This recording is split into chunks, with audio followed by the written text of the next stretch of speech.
everybody? Hope everybody's doing well. You know me, I'm Tom, coming at you on another video.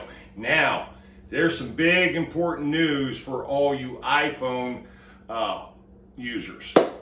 Now, all you've done is comment on the video saying I've got a volume problem. And you know what? You're right. And after the last video I just posted, I decided that there was enough comments in there, plus I already knew it, that there was some problems with my phone, whether it's software, hardware, combination of both, updates, whatever. It was just total disaster, and I was getting frustrated, especially since I paid so much for the phone, and over time, the quality started deteriorating. So I wanted to fix that. So for your benefit and my benefit, here we go. This is what I did, and hopefully this is a test run of this phone right now to see if it is fixed. That means the volume, okay? Because I was having all kinds of other problems. Let me go down the line. All right, problem number one. I work in construction, so I know I'm around a lot of dirt. I always have my phone on me in a case, okay? I've taken many of my cases that were totally trashed out and dirty and thrown them away and always replace them. But I never thought of cleaning the speakers or the volume holes. There's little holes on the bottom of an iPhone 11, and there's one at the top for your ear. So one for your mouth, one for your ear. Normal stuff, right?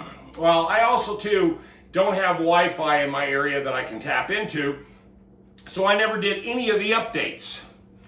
So that was another problem, because if you don't do the updates, a lot of times you can't figure out what the hell's wrong with the phone in the first place. All right, so unless it's something very, very obvious. Now, here's the deal. What happened is I went on a small job this morning, and my best friend down in Fayetteville, Willie, he called me up, and I could not hear him at all. Put him on speaker, and I couldn't hardly hear him. I had to literally hold the phone up to my ear, okay? So I said, all right, enough of this.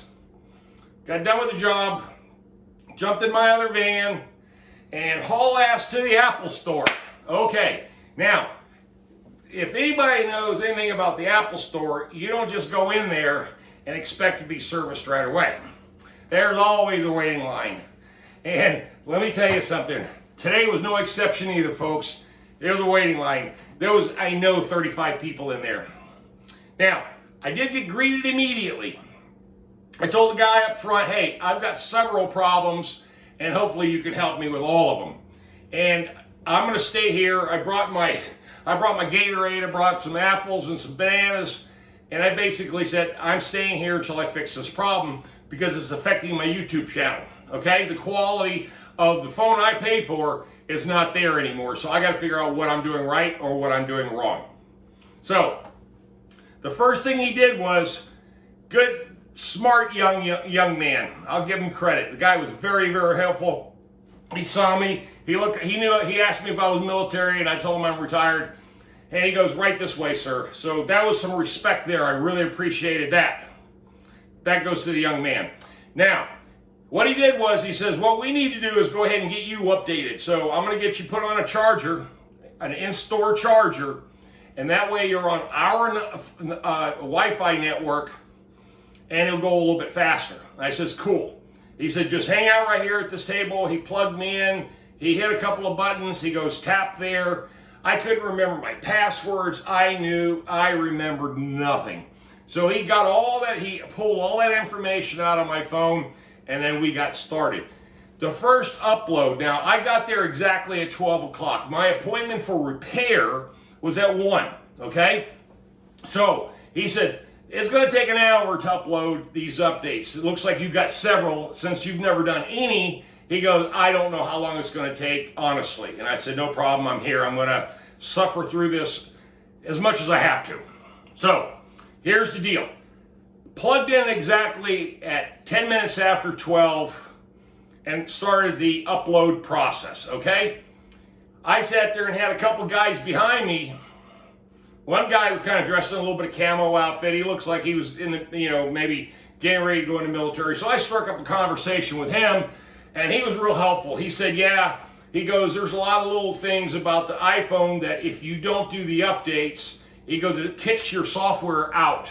And really, then your phone becomes slow. There's a lot of things that you can't get done anymore, and then there's a lot of things that you don't see anymore. That you don't get these downloads and all these other app things. And he said it affects a lot of stuff, especially if you're trying to boot everything into the cloud. He goes, that's another whole different issue, but still. Now, in exactly 50 minutes, the first update went through completely, and it said, boom, you're good to go. Then the phone itself shut off, and then a little Apple icon came on, and the guy goes, oh, he goes, Ben, you're ready for the very next update. He goes, this is the one that you need, the most important one. So we tapped that, and I lie to you not, that app uploaded in 15 minutes. Now, I missed my 1 o'clock. So I got booted to 2:15 to do the mechanicals on the phone and find out what else is going on with the volume, the hearing, just all that poor quality I was experiencing. So while I was there, they had a master class on video. And I'll be honest with you, a lot of the information I picked up on that class, because it was live, it was being done by the lady there, and I asked her a bunch of questions about video editing and, and different kinds of aspects of, skipping forward and saving and, taking pictures of stuff. And she goes, yeah, you can do this, and this, and this is how you get this accomplished and that accomplished. So I'm like, wow. I said, okay, good. This is pretty good tutorial. I appreciate it. Well, in the meantime, my 2:15 was coming up. And sure enough, the young guy who beat me first at the door, he comes running back over. He goes, man, he goes, how's everything going? He's checking in on me. Good customer service, by the way, I want to say. And I told him, I said, hey, so far we've already got all the updates in. He goes, great. He goes, now I'm trying to figure out the software issue and the volume issue. He goes, good. He goes, I'm going to put you with somebody that I know knows how to handle this stuff. All right. I get into this conversation with the technician, who happens to be somebody who's aspiring to go off grid and become a minimalist. And I told him, I said, look, I'm already off grid, this, that, and the other, and I've got a YouTube channel and all this, and we got into this big conversation. And I said, look, all my subscribers are saying I have a volume issue, and I got a volume issue with my phone and all this, that, and the other. Guess what it was? Oh my God, you won't believe it. And I should know better. Anyway, she took out this really cool looking microscope that's got a light on it, something a doctor would use, in a dentist office. And she goes, look at these. Man, there was so much dirt and so much crap in the speakers, in my charging port, everywhere. It was unbelievable. I could actually see the damn dirt. And from the naked eye, there's no way you can see this stuff. But anyway, she breaks out this special little brush. It's a little horsehair brush, real small. And she has this ball of, she said this is a specific type of clay. She goes, you never, ever, ever want to use air because it has moisture in it, compressed air. She said, don't ever do that. Don't ever pick any of the holes out with a toothpick. She goes, the only way you can get these things clean is with this ball of wax. And it's not really wax, it's some sort of like gum. It's like a gum. A little small piece of white gum that she used. Anyway, she starts brushing, tapping that gum into these portholes, and you won't believe it. Oh my God, the amount of crap, I lie to you not, the amount of crap that came out my speakers. Well, guess what? After that was all said and done, I said, I'm gonna go test it out. Well, I was driving back home and I said, well, I hope somebody calls me. Sure enough, somebody calls me. It was, of course, a robocall. Had to answer it. Spam.